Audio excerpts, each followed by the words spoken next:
I don't mean to burst your bubble. You may like the movie Fight Club, but it doesn't like you back.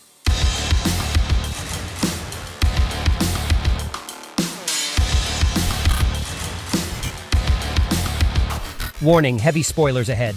So what is Fight Club really about? People who think it's about consumerist culture, masculinity, and anti-capitalism are kinda missing the point. See, the film is not about fighting corporations and sticking it to the man. The film is about you, and the opinion it has of you isn't good. There's a reason Edward Norton's character doesn't have an official name in the film and is just called the Narrator. It's because he represents you. Okay, maybe not you per se. You're watching this video, you'll like and subscribe afterwards. You're cool. But you know people like this. People with normal jobs and seemingly normal lives who still find reasons to be unhappy because they feel useless and empty on the inside. But to the world, they show a completely different image of them. One where everything about their life is great, they're in control of everything, and they're always smiling. Sound familiar? See, I think Chuck Palahniuk, the author of the book, was very ahead of his time. He virtually predicted what social media would become, not because he somehow knew that the internet would eventually get to this place, but because he understood human nature, and he wanted to make fun of it with an exaggerated story about fighting in parking lots. When he started the book, he wanted to talk about his own frustrations with consumer culture, and the idea that buying things could bring happiness and fulfillment. And he also wanted to explore what masculinity means to the modern, latte-buying corporate American male. But on the way there, he has managed to make this story about something else entirely. How fake people are, and how they need other brainwashed fake people around them, and a hypocritical leader who feeds them fake ideas so that they can lie to themselves that they have a purpose. Which brings me to my next point. Even though a lot of critics hated Fight Club, the movie was a commercial success, and it became a cultural phenomenon shortly thereafter. Everyone had a poster of Tyler Durden. Everyone idolized him, especially college students. Even Mark Zuckerberg liked him. Check out his profile name in the social network. But they too missed the point. Tyler is the bad guy of the film, and he's just as big a hypocrite as all the corporate bosses he tells others to rebel against. He's anti-consumerism, but he's always fashionable. His sunglasses match his red leather jacket. His hair is always on point.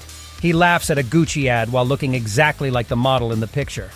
He hates corporations, but then with Project Mayhem, he essentially builds his own. He preaches the importance of individuality, but he makes all of his followers look and dress the same. He is against conformity, and yet he makes the members of his cult follow strict sets of rules which they regurgitate on the spot without an ounce of self-awareness or original thinking. Tyler is not the solution to the problem. Tyler is part of it. He's just playing for another team and luring in gullible people with catchphrases and false promises. Again, I ask, sound familiar? Behind every great man, there's a great woman. And behind a nut job like the Narrator, there's Marla Singer. Marla herself may be a mess, but she's actually the only good thing that has happened to our main character in this whole film. What was missing from the Narrator's life wasn't purpose or a way for him to show his masculinity. What he was looking for was right under his nose, and he pushed her away as much as possible before realizing she was the answer to his problems. See, at its core, Fight Club is a love story. I'll prove it to you. Jack is a 30-something male who has everything in his life, except for feelings. He feels empty, and he can't sleep, so he goes to a support group where he can fake having a serious illness to get hugs from people and have a safe space where he can bawl his eyes out. Then he meets Marla, a girl he has a lot in common with, including the same hobby of pretending to be terminally ill. And suddenly he can't really cry at these groups anymore because not only does he not want to cry in front of his crush, but suddenly the Band-Aid solution to his emotional problems stopped working. Now that the real solution is right under his nose, he finally musters the courage to talk to her, and of course she can tell right away. Lacking true confidence, he reluctantly asks for her number by pretending it's about something else. But because he's too shy to ask her out, he creates a whole alter ego who looks, acts, talks, and f***s like he wants to, because he probably finally read a book on how important confidence is in the dating world and how you should fake it till you make it. And only when he pretends to look and act like Brad Pitt, he gets the courage to finally ask Marla out and take her out to dance. Then things get complicated and he tries to ghost her. But smartphones weren't a thing back then, so the only way he can do that is by giving her money to take a bus out of town and not look where it's headed. In the end, he gets rid of his toxic best friend who is trying to drive a wedge between them, and he finally realizes that she's everything that was missing from his life. So what happens to the narrator?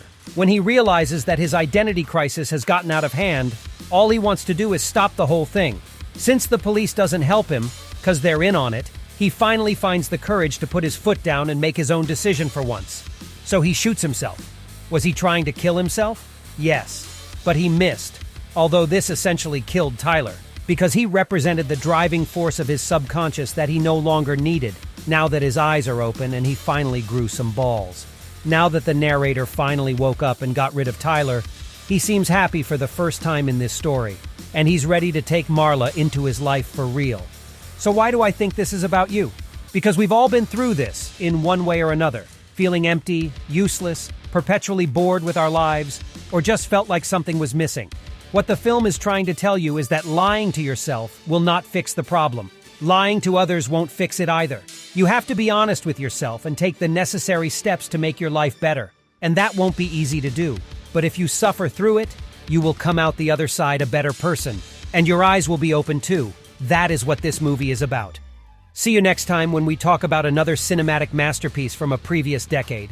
Until then, don't forget to hit the subscribe button if you want to see more content like this. Also hit the like button, share. Don't be lazy. Also, don't forget to check us out on all the other platforms where we post daily film content in short form.